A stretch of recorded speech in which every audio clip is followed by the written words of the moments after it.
এই মোস্তফা কামাল 2008 সালের থেকে আজকে 1000 মিলিয়নের মালিক কিভাবে আপনারা আমার ঠকাই নিতে হয়েছে।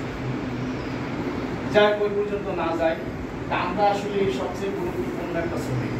আমাদের মতন এত গুরুত্বপূর্ণ শ্রমিক আসলে এই বাংলাতে কেউ নাই।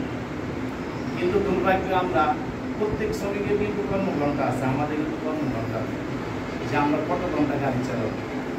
এই প্রশ্নটাকে আসলে আপনাদের মাঝে আছে কিনা আমি জানি না, যে আপনাদের কর্মঘণ্টা কি এটা আগে জানতে হবে, যে আপনারা কত ঘন্টা গাড়ি চালাবেন। আপনারা মানুষ না রকম ভাই, মানুষ না, তো মানুষের একটা ক্লান্ত আছে না, তো সেই ক্লান্তটাকে আপনারা মনে করেন, আমার মনে হয় না।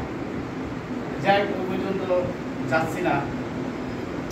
এই গুণটা আগে বুঝতে হবে যে আমাদের আসলে মূল্যায়নটা কি। আজকে দেখেন 2018 আইনে আমাদের এমন একটা জায়গায় নিয়ে গিয়ে এখানে আমরা আসলে কিন্তু মোটর শ্রমিক, কিন্তু আমাদের নিয়ে গেছে কি সুইপারের কাতারে, সেটা না বললে কিন্তু নাই, 3 নাম্বার কাতারে নিয়ে গেছে। আমরা কিন্তু 1 নাম্বার শ্রমিক, আর এই দেশের প্রশাসন আছে 7 নাম্বার শ্রমিক। তাদের ভূমিকা দেখছে, তারা কিন্তু আমাদের গোলাম, তারা কিন্তু ভুলে গেছে আমাদের গোলাম যে, তারা কিন্তু ভুলেই গেছে, তারা কিন্তু আমাদের কর্মচারী, এরা কিন্তু ভুলে গেছে।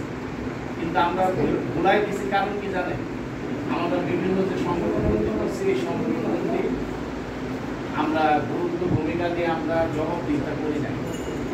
এই কারণে কিন্তু তারা আস্তে আস্তে মনে হয় ঘুমায় গেছে, আর তাদের সাথে সাথে আমরা ঘুমাই গেছি। আর ঘুমায় যাওয়ার কারণে কি আমাদের সেই অধিকারগুলি কিন্তু আমরা প্রয়োগ করতে পারি না, না পারছি প্রশাসনের কাছে, না পারছি জনগণের কাছে, না পারছি কর্মচারীর কাছে। তো যাই এইগুলিতে যাচ্ছি না। 7 নম্বর শ্রমিকের ভূমিকা দেখেন, সেই দেশের 7 নম্বর শ্রমিকের তার কর্মঘণ্টা আছে, 8 ঘন্টা ডিউটি করে, তারপর সে মাসিক ছুটি গুনতে পায়, তারপরে সে রেশন পাচ্ছে, সে বেতন পাচ্ছে, তারপরে সে কোয়ার্টার পাচ্ছে, সে